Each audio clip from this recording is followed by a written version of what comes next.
Hi folks, welcome to the Man Cave. Now, if you're looking for a better way to connect aftermarket electrical accessories to your motorbike, thereby avoiding all those multiple connectors being attached to your battery's terminals, then stick around as I may have the answer for you. But first of all, let's roll the intro.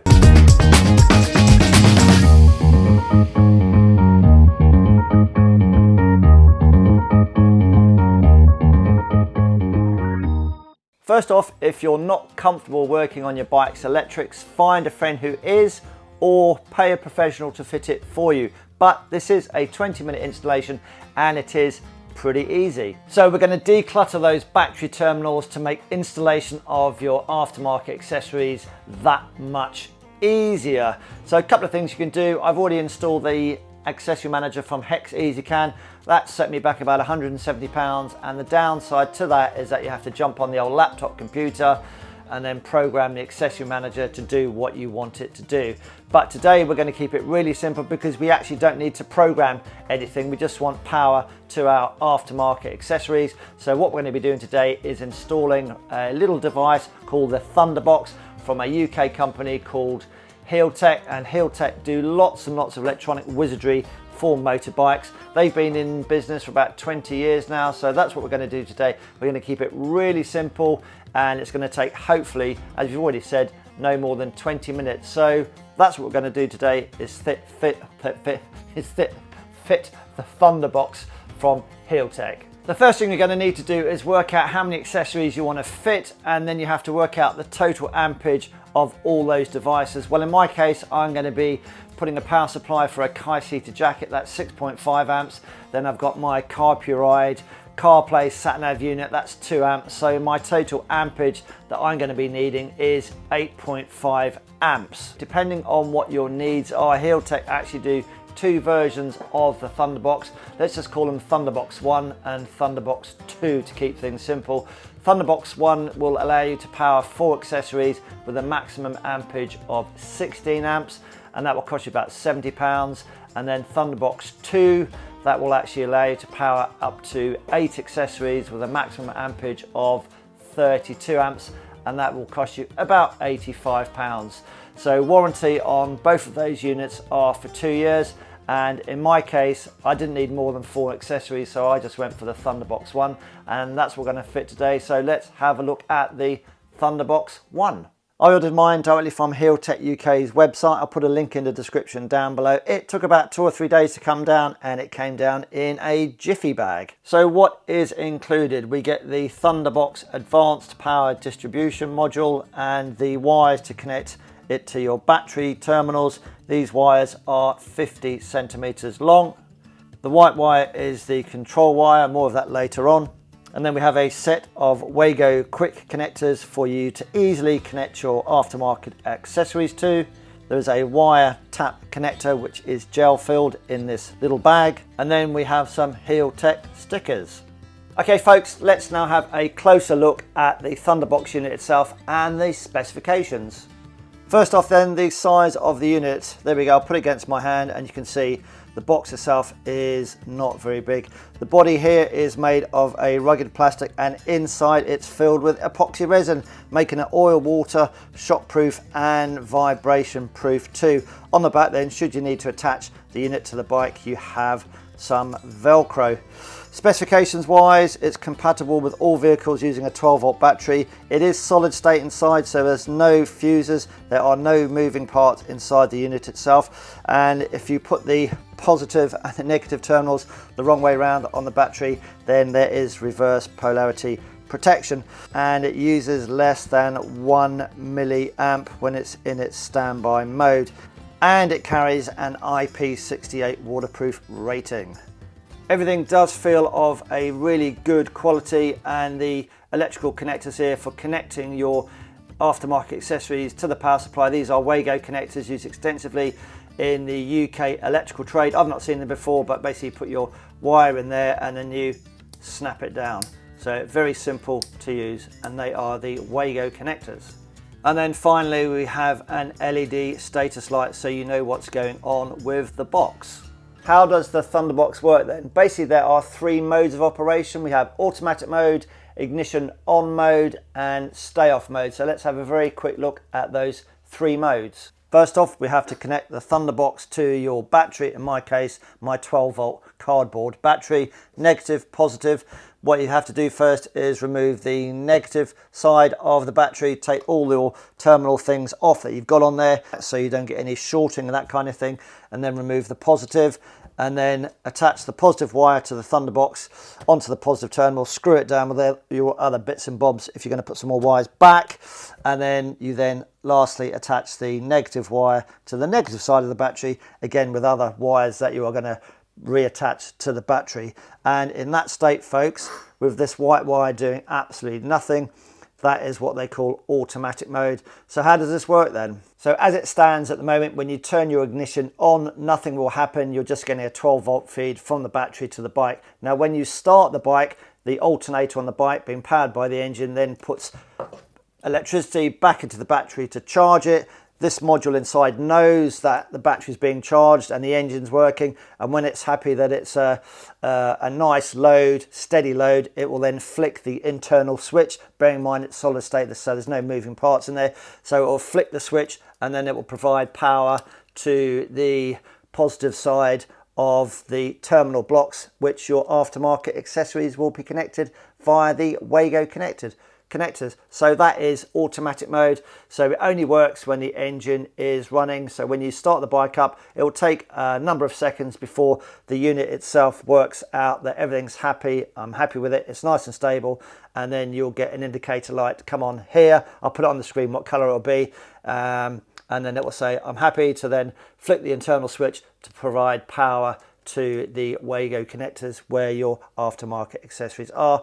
And then when you turn the engine off, you may just hit the kill switch, turn the engine off, so the bike is still on but the engine is not running, and then it will go, engine's not running, so I will then flick the switch off, so there'll be no power going to the positive side of the aftermarket accessories terminal block, if that makes sense. So that is automatic mode. Ignition mode then is another mode, and basically this is where we bring the white wire into play. So you've got the extra wire and you've got the gel fill snap connector, that's what I'm going to call that. So basically you find a switched live wire. I have got one on my BMW, that's what I'm going to be using, and then you just pop that one in there and you attach this to your switched live or ignition live, whatever you want to call it. So that then sits on the switch live, which I will be using, and I'll tell you the reason for that very shortly. So basically when you turn the ignition on, the unit then knows that, okay, I'm not actually waiting for the engine to start, because the switched live on the motorbike has then caused power to travel along this white cable, and then the power down the white cable will actually flick that internal switch. So it's not relying on the engine to flick the switch, it's just relying on the ignition when it's turned on to flick the internal switch, and then power then runs to the positive side of your Wago connector terminal block to power your aftermarket accessories.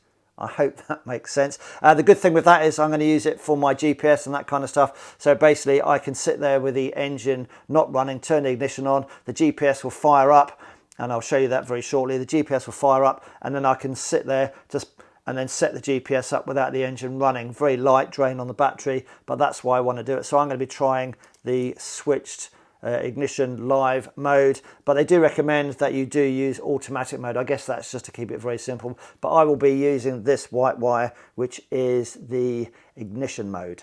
The final mode then is stay off mode. No idea why you would want to use it, but you take the white wire, you insert it into the black end of the Wago connector, and then basically that means that the module itself is permanently switched off, but no idea why you'd want to use that.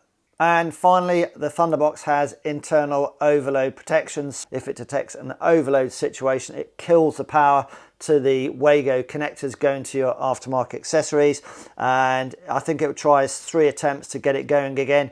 And if it detects the overload protection, it shuts the power down, and then you can reset it by removing the positive cable from the battery for about 5 seconds, reattach the cable, and then that will reboot the system. And if the overload problem has gone, then the circuitry will open up again and it will start working, if that makes sense. Very clever. And all that I need to do now is install the ThunderBox onto my R1250GS using the ignition mode, which is using the white wires. So the installation is now complete. I've got my cup of tea. A couple of points of note then. So first thing then, if your accessory comes with a fitted fuse, do not be tempted to take that fuse off. As per the HealTech instructions, they do recommend that you leave the fuse intact, so don't cut the fuse off. Secondly then, with your accessory wire, just remove about 4 to 5 millimeters of the outer insulation, exposing the bare wires at the end there. Give them a twist and then insert that, a nice clean insertion, into your Waco connector box. That's another point then, so you get a nice connectivity there. And then finally then, from the HealTech instructions, if you find that you have if you have connected the module up using the automatic mode, so you haven't used the white wire, but you've got a battery charger, and you find that when you switch the battery charger on, you then find your accessories are leaping into action and coming on. That's basically the module thinking that the bike's engine is running, so it's powering the accessories to come on basically. So if you find that's happening when you connect a battery charger, then you may just have to go from automatic mode, and you have to then use that white wire and go and use ignition mode, which is exactly what I have done. So those are the points I thought I'd just point out to you folk out there. So let's have a look at the final installation now. I'm gonna have my cup of tea. Ah, nice cuppa. Here we go then. So this is the final installation. The ThunderBox is sat on top of the Bosch ECU, and on the underside of here I just put a little bit of metal heat resistant tape just to try and keep any potential heat away from the ThunderBox itself. And I've used that tap connector, and then I've just tapped into a switch live, which is actually running my front and rear camera system. So that's what the yellow wire is. So the white wire is tapped into the yellow wire, and then that white connector wire then runs all the way around here. I've just looped it, and then it goes back into the box, and that's where the junction is of the two wires. If you remember, you had the white wire coming out the box, and then you had the spare separate wire, so that's where the split in the wire is. But everything's nice and neat. And then we've got the green wire, which is the positive wire, and then the black earth wire coming out. So there we go, that's the Waco connectors, and it's very easy to fit the wires. Nice, very simple actually. I've never seen them before, but yeah, quite a nice setup. And then I've just left the fuses on. One is for my heated jacket, and then this one is for my Carpuride GPS CarPlay unit on the front of the bike, but we'll have a look at it. So that's everything connected. Just make sure when you put the seat down nothing is snagged and nothing's going to melt, and make sure it's not near any hot spots. So this does fit quite nicely under there, and as you can see on here, it's just flashing green periodically, and that means the output is turned off and the unit is in standby mode. So this is in ignition mode. So what we'll do then is we will just turn the ignition on and see what happens to the light. So here we go, the ignition is now turned on. There we go, flashing green light. Remember, this is in ignition mode, and normally in automatic mode that green light will not be on until the engine is running, but I've chosen to use the ignition mode. I've switched the ignition off, and after about 45 seconds or so, that green light will go back to a flashing green light, which will mean it's in standby mode. I'll put the codes up here so you can have a look at them as well. So there we go, we're on blinking green, and that means the output power down delay is in progress. And then we've now gone to the periodic green once in 3 seconds, so that is now in standby mode. So we know everything is good. So let's just quickly show you that again. So we're in ignition mode. There's the key, keyless ride. So turn the ignition on, the engine's not running, and then what will happen is you'll see the Carpuride unit will just spring into action once the box down here has done its testing. And there we go, ready to go. And that's exactly what I wanted the module to do, and it's working really well. And the good thing about this is that I can be sat at the side of the road with the ignition on, and I could just kill the engine, but I can still do stuff on here. So when the engine's not running, it doesn't immediately shut down my navigation system. So that's exactly what I wanted it to do. And finally, to get the ThunderBox to operate in automatic mode, all I need to do is just pull these two connectors apart, in effect taking the white wire out of the system. So from the ThunderBox then we can see that it is flashing once every 3 seconds. So the box still is in standby mode. Now if I activate the ignition, we will see that nothing happens and my Carpuride GPS unit doesn't come on.